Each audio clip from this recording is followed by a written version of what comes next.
A group of whistleblowers has provided evidence that the Environmental Protection Agency has not adequately assessed the health risks posed by several new chemicals on the grounds that they are corrosive. Managers in the New Chemicals Division have repeatedly and incorrectly used the idea that a chemical may cause irritation to the eyes, skin, and respiratory tract as an excuse to avoid assessing the risk of other harms it may cause. Those harms include cancer, miscarriage, and neurotoxicity, according to the whistleblowers, who work as health assessors in the division. In some cases described in a complaint that the whistleblowers shared with The Intercept and will soon submit to the EPA Inspector General, the risks were calculated, found to be significant, and later deleted from official documents. The theory behind the EPA's decision not to calculate the risk of repeated exposure to certain corrosive chemicals, or to remove information about those risks, is that after the unpleasantness of the first exposure, people will avoid contact with the chemical in the future. But according to the group of health assessors who have been providing The Intercept with insider accounts of corruption in the EPA's chemical assessment process over the past year, this logic is flawed for many reasons. Perhaps the most significant problem is that people may not actually experience or notice any effect from an initial exposure, either because the chemical has been incorrectly deemed corrosive or because it is corrosive only at concentrations higher than the levels to which people are exposed. Neither circumstance has any bearing on whether the chemical presents other risks. Workers may also be forced to have repeated contact with chemicals to stay employed. They're trying to say that if a chemical is corrosive, people will just avoid it, which is nonsense, said William Irwin, an EPA toxicologist who is among the small group of scientists that has been calling attention to flaws in the agency's assessment of new chemicals. That's not the way things work. People have to do their jobs. In some cases, according to the complaint, high-level EPA staff members have argued against the calculation or mention of chemical systemic risks based on the idea that workers will be protected from their dangers because they will wear personal protective equipment.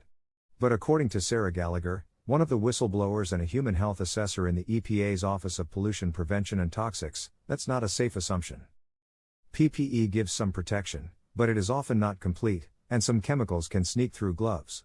In order to get the best protection, you need to ensure that the chemical does not readily break down the gloves so that they lose protectiveness, said Gallagher.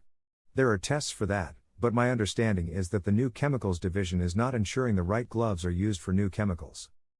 In an emailed response to questions from The Intercept, Timothy Carroll, the EPA's deputy press secretary, confirmed that, for some corrosive chemicals, assessments do not include health effects beyond the corrosivity.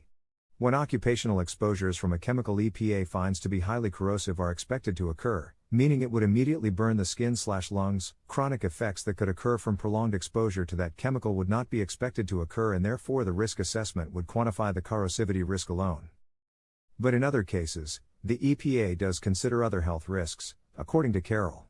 In cases where a chemical is not expected to be sufficiently corrosive to support an assumption that prolonged exposures would not occur, or there are non-occupational uses that are described in the pre-manufacture notice, or reasonably foreseeable that could result in prolonged or repeated exposures, EPA would characterize risks beyond corrosivity.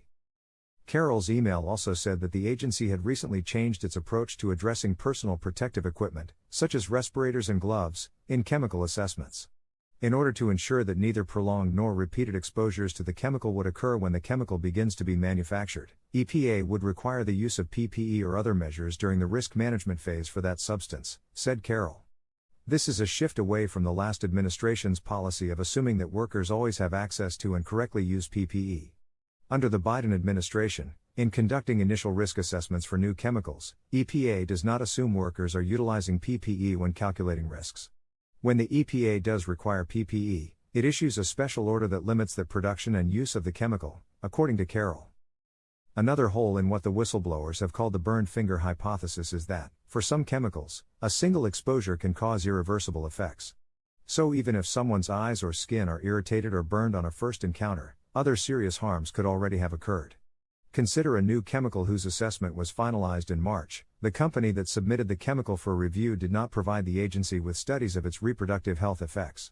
So, as is often the case, the health assessors had to resort to studies of structurally similar chemicals, or analogs, which often have similar health effects, to glean any information about the risks it might pose.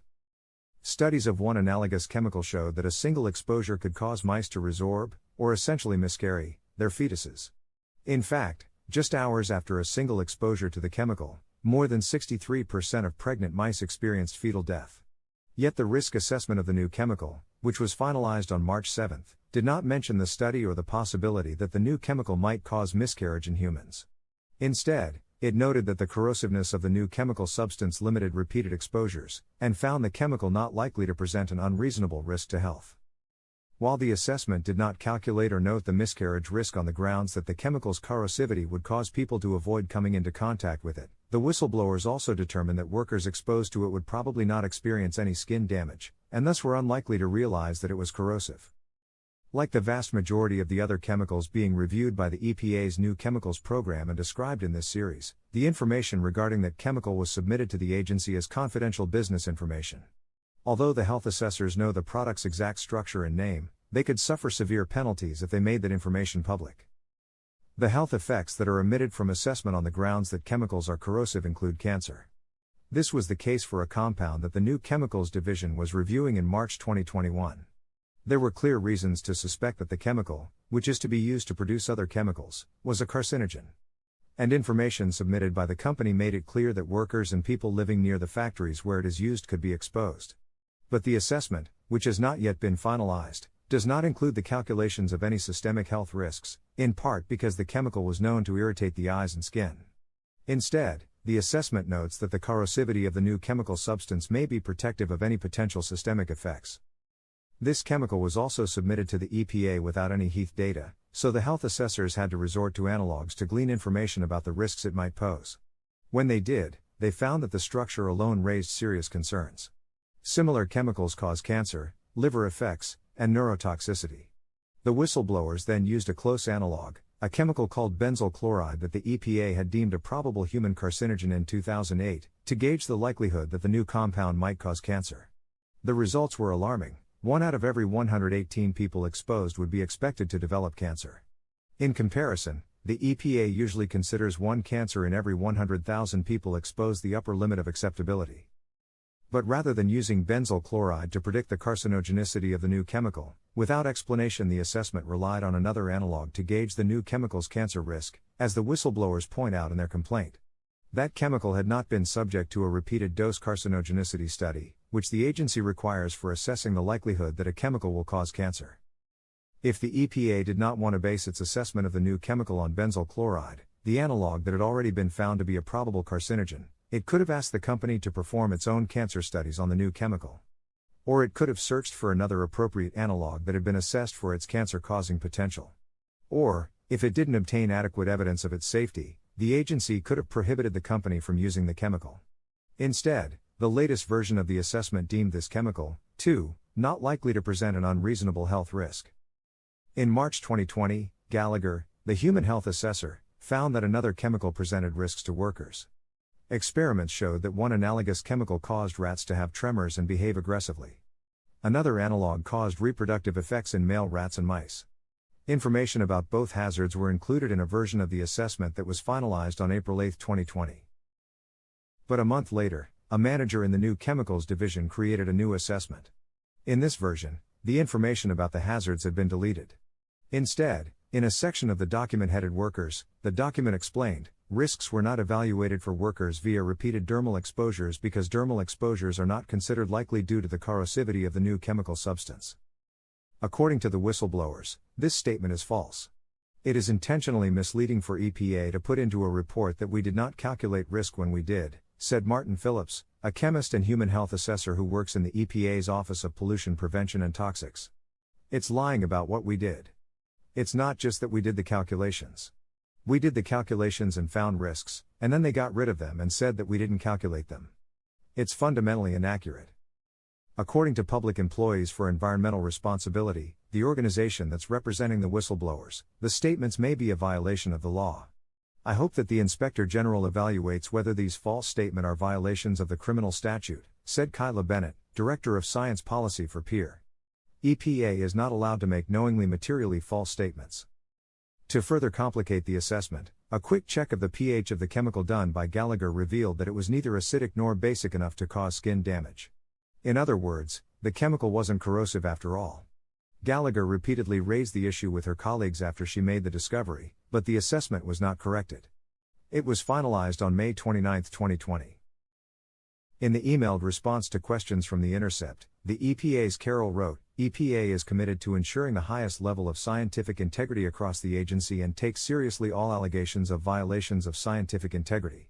Additionally, EPA is committed to fostering a healthy work environment that promotes respect between all levels of staff, supports work-life balance, provides for an open exchange of differing scientific and policy views, and achieves our mission of protecting human health and the environment. Where scientists identify a difference in scientific opinion, EPA has a transparent process that allows for expression, elevation, and resolution. The email went on to say, the agency will fully cooperate with any and all future investigation by the Office of Inspector General. The EPA Inspector General is currently investigating numerous complaints previously filed by the whistleblowers. For at least 2 years, the whistleblowers have repeatedly argued against the use of corrosivity to dismiss other health hazards, a strategy they say is in keeping with other EPA efforts to make dangerous chemicals seem safer than they are. Since The Intercept began reporting on their complaints more than a year ago, the EPA has taken several important steps to improve the regulation of new chemicals. But according to the whistleblowers, the dismissal of serious health concerns with the mention of corrosivity continues. Just 2 weeks ago, Kyungju Choi, a toxicologist in the New Chemicals Division, was asked to assess a compound. She noted that an analog had developmental and reproductive effects on rats. But per the instructions of a senior staff member in her division, she was offered the option of dismissing these hazards because the chemical is corrosive. Then there would have been no other hazards, said Choi. Although she felt pressure to dismiss the health concerns, Choi opted instead to lay them out in the document. While the assessment is still in draft form, she is hopeful that her warning will survive the EPA's fraud assessment process and go on to protect workers and their children from harm.